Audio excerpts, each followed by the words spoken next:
Hello, welcome. This is the next art historical lecture for Art Appreciation, Section 2.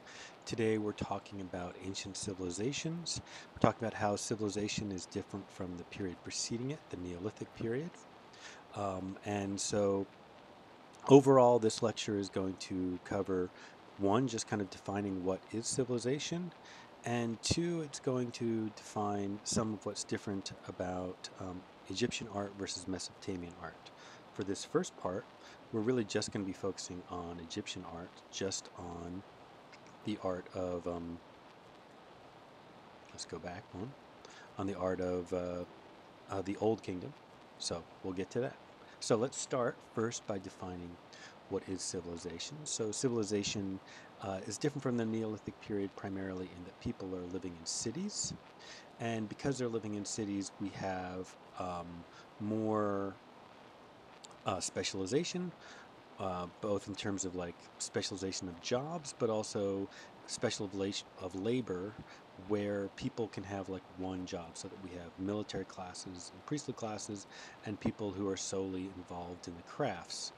Um, Also, let me just kind of define exactly when we're talking about. So, civilization begins in Mesopotamia roughly around 3,500 to 3,000 BCE, and also begins in Egypt very shortly after that.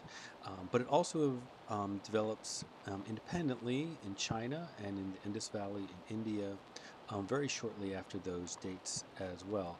But then in lots of other parts of the world, we don't see anything like true civilization until much later. So, like I said, because we have cities and because we have large groups of people living in these cities, we have economies that can allow um, for specialization, and then this leads to all kinds of novel things such as writing and record keeping and math. We have the development of other kinds of crafts other than just ceramics. So we have glass blowing, and especially we have the development of using new materials like metals. And most importantly, of those is probably the development of bronze, which comes out of first understanding how to use copper. And civilization is defined primarily by the city state. One of the things you might have noticed written down a couple of times on these notes already is the importance of um, walls, of fortification for a city, because in ancient civilization, a city is not just an economic unit, it's a political unit, and cities are city states, and they need to be protected from nomadic people who might invade, but also from other city states. So the base unit is a city state, but as city states become more dominant, they develop into kingdoms, and eventually we'll be seeing kingdoms that become so large they become empires, meaning that they are able to rule over people who are not even don't even speak the same language or not ethnically the same.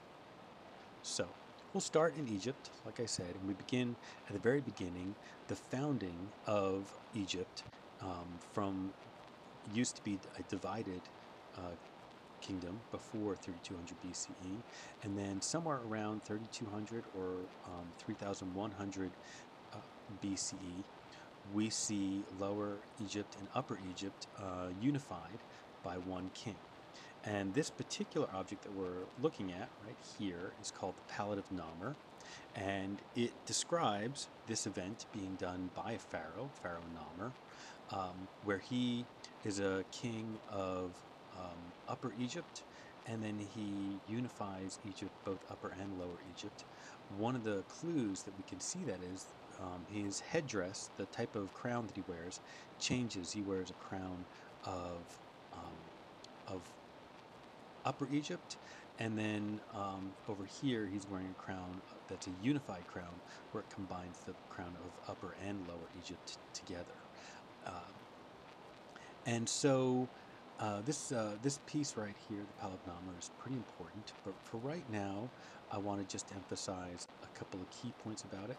Number one, that it does describe the unification of Egypt. That's something to remember. Number two, that it is actually a palette. It was used for mixing makeup, as you can see in this recessed area right there. There are some spots where color could be mixed in it, and we even have traces of pigment showing that um, pig, makeup was mixed on it, and we're pretty sure that this was makeup for funerary rites.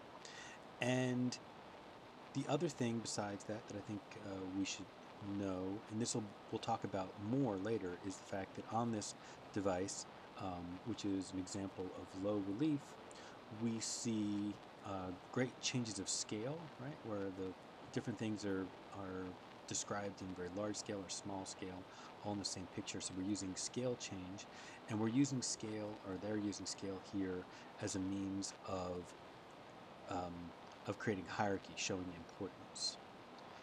Okay, let's move on to the next one. So one of the things about Egyptian art is that because Egypt was, um, an isolated kingdom, right? They lived on the Nile. The Nile unified all of Egypt. It was a means of transportation for the entire kingdom, which was a very large area.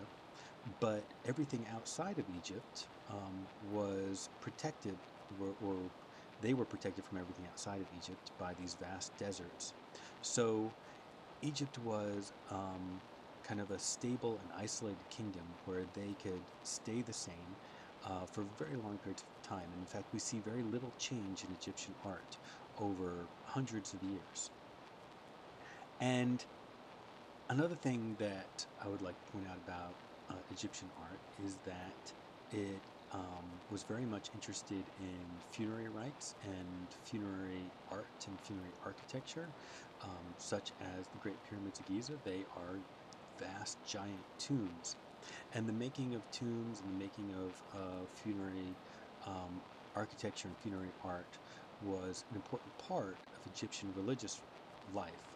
But I would like to be clear, Egypt was not alone. In ancient civilizations, the funerary rituals were extremely important in all of these ancient civilizations.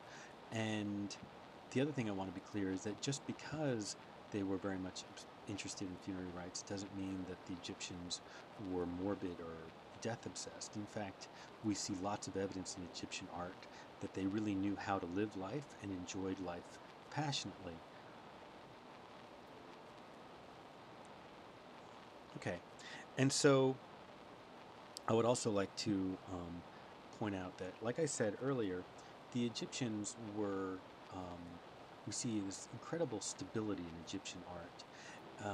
But stability and timelessness is not just something that we see about Egyptian culture, we also see it as something that Egyptian culture tells about itself. And a good example is these two statues here, where it was very important in the style, the conventions of Egyptian art, that they reflect this idea of timelessness and of perfect stability, the sense that these two figures will always be there, always be ruling.